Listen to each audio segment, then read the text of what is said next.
Hey there, Savvy Savers. Welcome back to Nina Says. Today, as I promised, I have a game plan to help you take control of your budget by tackling one of the most significant expenses in your life, transportation cost. If you're a daily commuter or an occasional driver, I'll provide you with 7 tips to help you cut down on your car-related expenses and more. Let's dive in. First things first, so I'll give you the first tip, which is about your driving habits. Optimize your driving habits. Have you ever thought about how you're driving? Well, if you accelerate smoothly or you brake gradually, then this can significantly improve your fuel efficiency. So you need to think about how you're driving.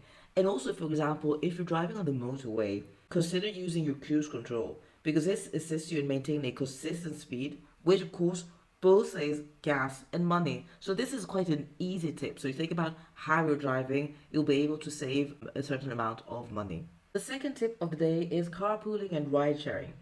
Why go solo when you can share the journey and cut down on expenses? Try carpooling with colleagues or friends if you're going in the same direction. I mean, this is a fantastic opportunity to have some time to discuss, but also to reduce fuel costs and minimize the impact on the environment.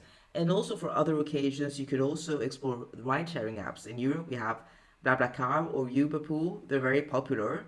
And I mean, if you're able to share the ride, it doesn't only save you money, but also makes commuting a social and eco-friendly experience. And of course, don't forget that nowadays quite many of you may be able to telework. So if you have this possibility, or if you need to, you could maybe negotiate with your employer because that's also a way to slash commuting at costs and enjoy the flexibility of working from the comfort of your home. So I mean, it's a win-win situation for both your wallet, but also for the work-life balance. So I think these are quite good tips that you could use to once again reduce the costs for your car expenses. So the third tip that I have for you kind of stems from the second one. It's about public transport. Take public transport if that's possible. Of course, this depends on your specific situation, how you live. Do you live far from your work? Is it possible? And so on and so forth. So for all these tips that I'm giving you, of course, you have to adapt them to your own specific situation. I, for example, where I live, I'm very lucky because public transport is free in the whole country. So I can take the bus to work. I take it into town, and it's quite convenient. I really must say. So, of course, if it's free, then definitely this is one option that you could take.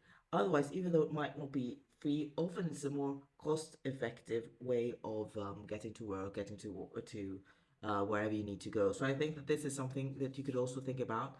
And also, if you're able to take public transport, you're not stressed out about being in the traffic, being stuck in traffic jam. So it kind of also diminishes your stress level. So that is quite positive on that point as well. So even if you have to pay for public transport, think about or explore if there are any monthly passes or annual passes, or if there are any other kind of discounted fares for those trips.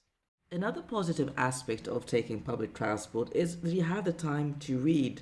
So you can bring a book or read a newspaper, or otherwise you can also listen to music. And what I often do is I listen to a podcast because I don't always have the time to listen to podcasts. That is really neat. So you can also enjoy that time.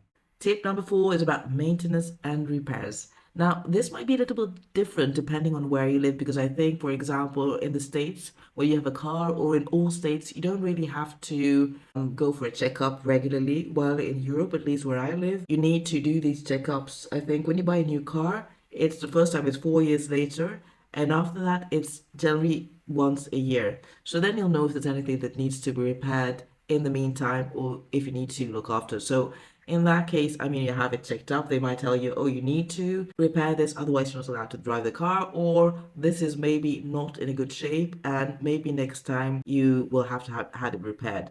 So if you know about there's something in your car that's not working correctly, or is kind of not going to work very good in a couple of months, then I mean, I think it's quite good to think about that earlier because the earlier that you repair or change something, then I mean, the condition of the car will not diminish as much.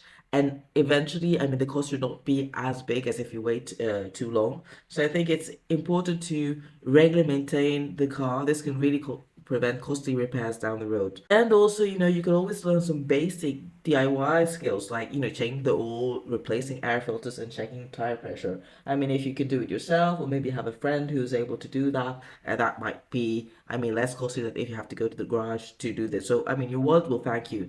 And if you're able to do this, you'll feel like a real car maintenance pro.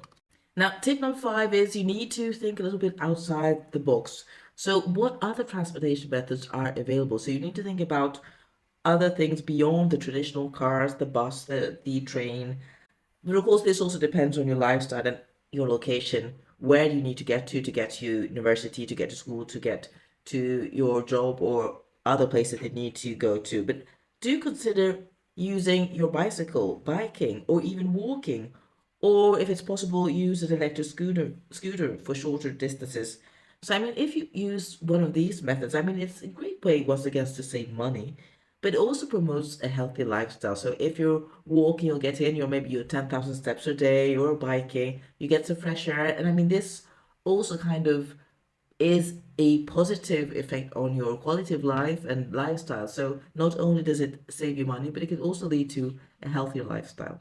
Tip number 6 is about insurance rates. So you need to shop around a little bit to see if there are any better insurance rates. But there's several practical things you need to think about before you start doing this.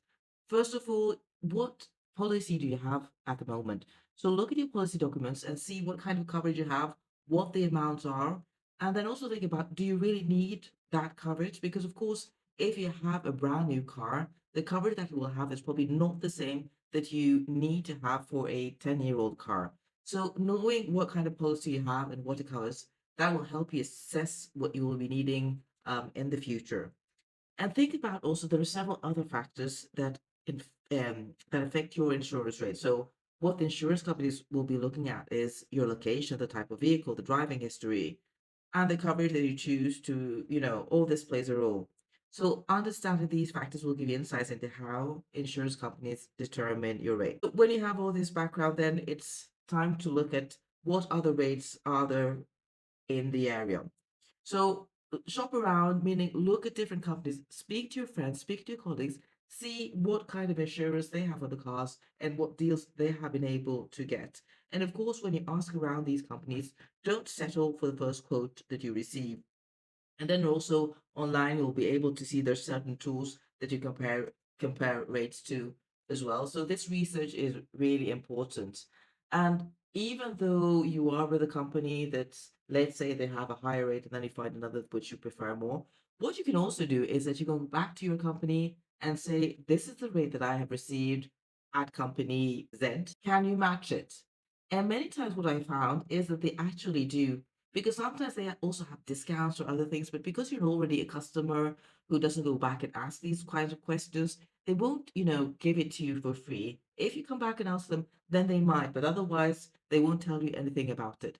And something as well, which it can be kind of interesting, is that of course you have not only a car insurance, but also have home insurance and other maybe insurances. And sometimes if you bundle these insurance policies together, then you will also be able to get a more better price, a lesser price. So these are the kind of questions that you need to think about, but also if the companies have any specific discounts. For example, do they have a discount for safe driver or be a good student discount or multi-car discounts? Because if you have several cars at home, if the members of the family have their cars at the same company, they have insurance, then they might also lower the cost that you may have. So there's several things that you can think about. Free to ask about if they have any available discounts. You have nothing to lose if there are no discount, there aren't. But if they are, there might be something interesting that they will be telling you about. And you have nothing to lose because you don't have to go with a company. If it's interesting, you will. Otherwise, you're not bound towards them in any kind of way. So this is just a couple of practical steps that will help you to save big on car insurance. So remember, be proactive.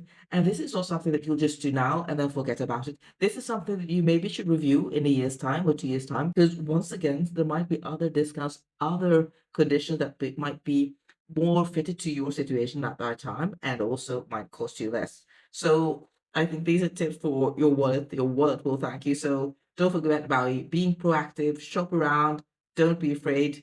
to ask any questions. So now we come to the last tip, tip number 7. This is quite a bold move, but have you thought about your current vehicle situation? I mean, do you have several cars in the household?